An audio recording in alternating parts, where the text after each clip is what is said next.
Bon, je vous fais un peu l'économie de tout ce qui est de la présentation de l'ANPE, puisque vous allez trouver ça un peu dans les documents. Ouais. Donc ma présentation va porter sur, d'abord la présentation de l'ANPE, je vais vous faire l'économie de ça, mais en deuxième point, je vais aller directement aux expériences de l'ANPE en matière de gestion de la migration professionnelle, d'abord au plan national, ensuite la gestion de la migration professionnelle, les expériences de l'ANPE. Et en troisième partie, les difficultés dans la gestion de la migration professionnelle au Mali, les propositions de solutions ou de suggestions, et ensuite une conclusion.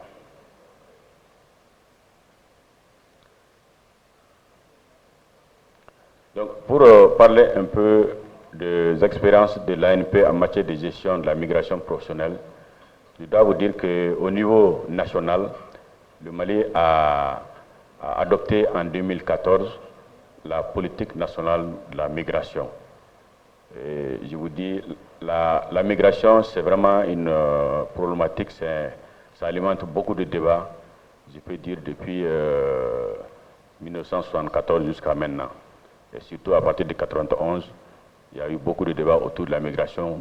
Faut-il élaborer une politique, oui ou non?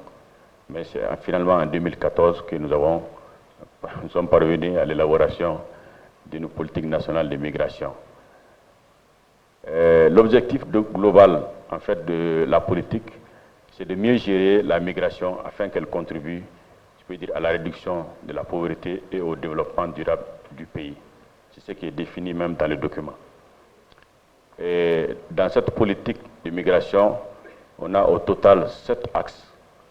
Et dans la mise en œuvre de ces axes, l'ANPE est surtout impliquée au niveau de l'axe numéro 3. Et je dois vous préciser que dans le processus d'élaboration de la politique nationale, l'ANPE a été impliquée du début jusqu'à la fin.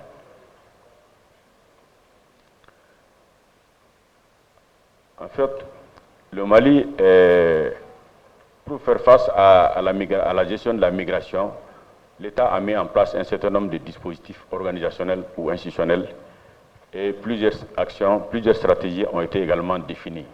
Il y a d'abord la création des ministères dédiés aux Maliens de l'extérieur. Ensuite, la création des services spécifiques en charge des Maliens de l'extérieur. Je parle par exemple de la délégation générale des Maliens de l'extérieur. Il y a les Maliens de l'extérieur même qui se sont organisés en Haut Conseil ACME, Haut Conseil des Maliens de l'extérieur et le Conseil supérieur de la diaspora malienne. Ensuite, il y a eu la création du 6e au niveau de l'État. Et ça, c'est vraiment une expérience avec l'Union européenne en vue d'harmoniser les stratégies de gestion de la migration. Et ce centre a été dédié essentiellement à la collecte et à la diffusion des informations. Et ensuite, la mutualisation des stratégies de gestion du phénomène migratoire dans l'ensemble du pays. Et c'est sur le financement de l'Union européenne. Ensuite, la mise en œuvre de la politique du co-développement, cette fois-ci avec la France. Et là, c'était pour gérer un peu et valoriser les initiatives de développement local en vue de retenir les candidats à la migration. Et ça, c'est développé un peu dans certaines régions du Mali. Et ensuite, au niveau national, il y a aussi la création par la France d'une représentation de l'OFI au Mali. En fait, l'OFI, je peux dire, c'est la version actualisée de ce qu'on appelle l'ANAM, parce qu'il y avait l'amicale des franco-maliens qui existait d'abord avant OFI. Donc c'est ce qui a amené l'OFI même à créer une représentation au Mali. Ensuite, il y a le PGMP, dont on a parlé hier. C'est une expérience sous-régionale financée aussi par l'Union européenne. Mais surtout, il y a le TOC10. Le TOC10, c'est vraiment une stratégie pour l'État du Mali de valoriser le savoir technique et technologique des compétences des migrants maliens qui doivent contribuer au développement du pays. Je vais vous dire que cette expérience est née des forums de la diaspora tenus à Bamako, à Ségou. Donc lors de ces forums, ce projet-là a vu le jour et qui est accompagné par les partenaires, notamment la Banque mondiale, l'Union européenne. La situation de la migration au Mali. Je dois vous dire que la grande majorité des migrants maliens migrent surtout en Afrique. Vous voyez les statistiques, on a 3 631 385 Maliens qui sont essentiellement en Afrique, soit 96,5%. Et une minorité en Europe, en Amérique et en Asie. Mais leur contribution au développement du pays, c'est plus de 538 milliards que ces migrants apportent au Mali. Et ça, c'est surtout en 2017. C'est pour cela que notre président a toujours dit que ce que les migrants apportent au pays, l'aide publique au développement ne l'apporte pas. Donc les destinations, vous voyez, c'est en Afrique, c'est d'abord la Côte d'Ivoire. Sur les 3 millions, je peux dire 60% sont en Côte d'Ivoire. Ensuite, le Sénégal, le Ghana, le Gabon, les deux Congos, l'Angola, le Maroc, la Libye, l'Algérie, j'oublie, il y a la Tunisie, etc., etc. En Europe, ils sont à peu près 120 000 en France, en Espagne, en Allemagne, en Italie. Et en Amérique, il y a aux États-Unis, au Canada. Et en Asie, il y a l'Arabie Saoudite, les Émirats Arabes Unis, la Chine, l'Indonésie, l'Inde, etc. Les expériences de la gestion de migration professionnelle par l'ANPE. Il y a d'abord le cas des chauffeurs routiers vers l'Arabie Saoudite, les Émirats Arabes Unis. Et ça, c'est vraiment une expérience, je peux dire, ancienne, qui date des années 2008, 2007. Bon, et ça, c'est vraiment un lot. À la demande des Saoudiens, nous recrutons des chauffeurs routiers pour les envoyer. Il y a aussi le cas des informaticiens et chauffeurs routiers vers l'Égypte. Et ça, c'est récent, je peux dire 2012, 2013. Ensuite, le cas des ouvriers agricoles vers l'Espagne. Et ça aussi, c'est récent, c'est 2010, 2012. Et ces ouvriers agricoles, je crois que ça rentre dans le cadre de la migration circulaire. Ils sont au total 50 ouvriers qu'on a recrutés et qui ont été envoyés en Espagne. Et ils vont généralement pour la collecte dans les champs. Et une fois le travail terminé, ils retournent au pays. Et aujourd'hui, souvent l'ANP fait le suivi, mais c'est devenu une relation traditionnelle entre ces entreprises et ces ouvriers qui se sont organisés.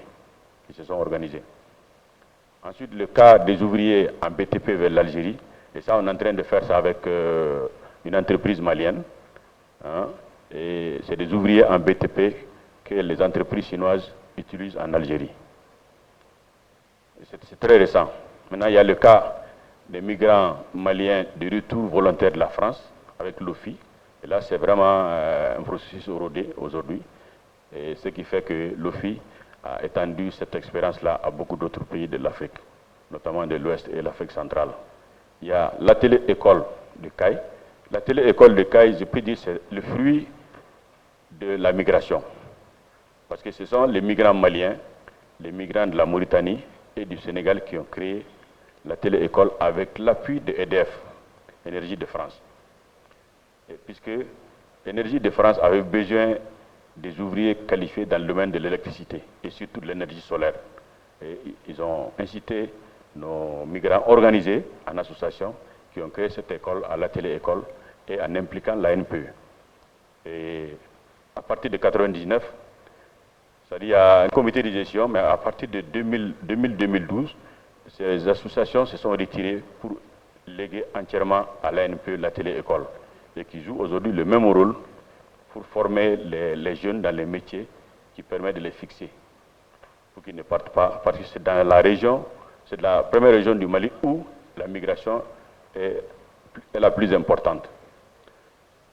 Maintenant, le rôle de l'ANPE dans tous ces cas-là, c'est vraiment de faire l'appel à candidature après avoir recueilli les besoins des entreprises ou de ces pays, c'est de faire l'appel à la candidature en vue de la sélection des candidats.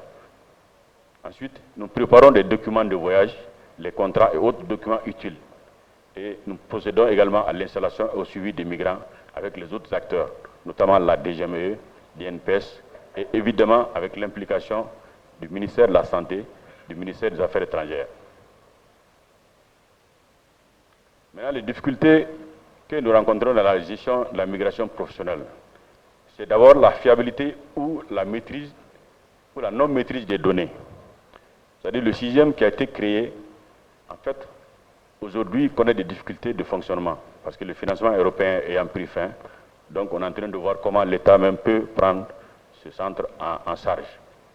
Donc les sites web et les logiciels qui sont là, vraiment donnent des informations qui ne reflètent pas souvent la réalité sur le terrain. Ensuite, la gouvernance du phénomène de la migration professionnelle, parce que chez nous, on a au moins deux ministères, le ministère des Malins de l'extérieur et le ministère de l'Emploi. Et au centre de ça, il y a l'ANPE. Et institutionnellement, l'ANPE est sous la tutelle du ministère de l'Emploi. Mais le ministère des Malins de l'extérieur peut utiliser l'ANPE dans ses pratiques. Donc, ce qui fait que l'ANPE, les deux ministères, plus les autres acteurs, il y a une difficulté de management, de gouvernance, du fonctionnement de la gestion de la migration. Ensuite, l'autre difficulté, c'est la non-signature par le Mali de la Convention numéro 97 sur le travail des migrants. Et là, l'ANPE a tout fait. C'est-à-dire on a fait des plaidoyers auprès des députés, on a fait des plaidoyers au niveau des ministères. Et je pense que d'ici la fin de l'année 2019, cette convention doit être signée. Plus évidemment, ses annexes.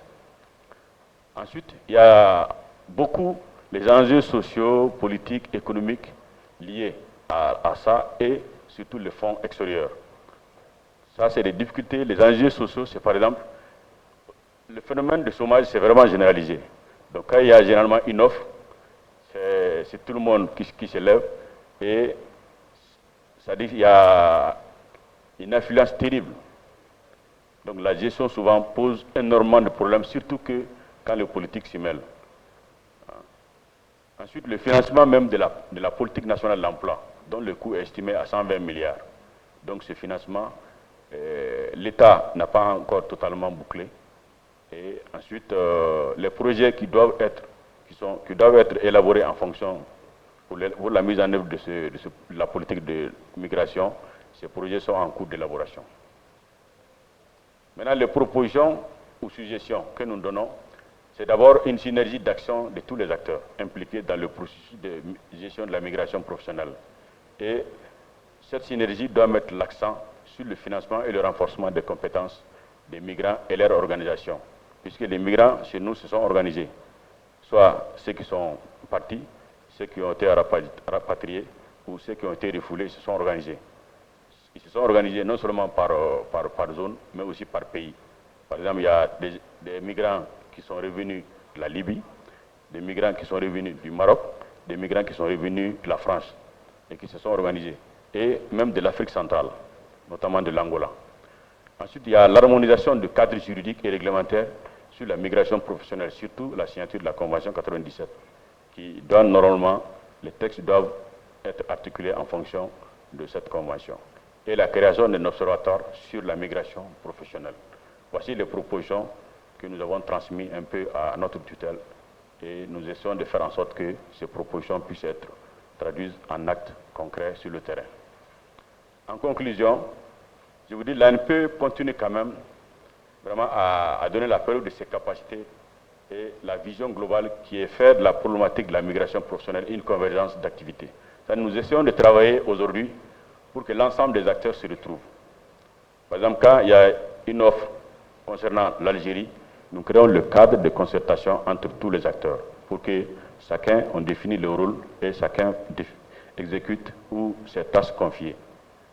Ensuite, à cet effet, nous pensons que la migration irrégulière et les vulnérabilités liées seront ramenées à des propositions. Si cette synergie d'action est vraiment développée, ça peut amener à des proportions pour relancer une gouvernance partagée de la migration qui est porteuse de création d'emplois et de développement de nos pays. Ensuite, nous pensons aussi que notre détermination doit être totale de l'ensemble des SPE pour promouvoir la migration professionnelle légale en invitant tous les acteurs à un partenariat dynamique autour du phénomène. Donc notre devise en la matière, ce sont les SPE au service d'une migration professionnelle légale en vue de valoriser les acquis des expériences. Parce que les VAE aujourd'hui, pour nous sommes en train de partager ça avec les Canadiens pour faire en sorte que le token qui est là fait partie de cette valorisation des acquis des expériences. Je vous remercie de votre aimable attention.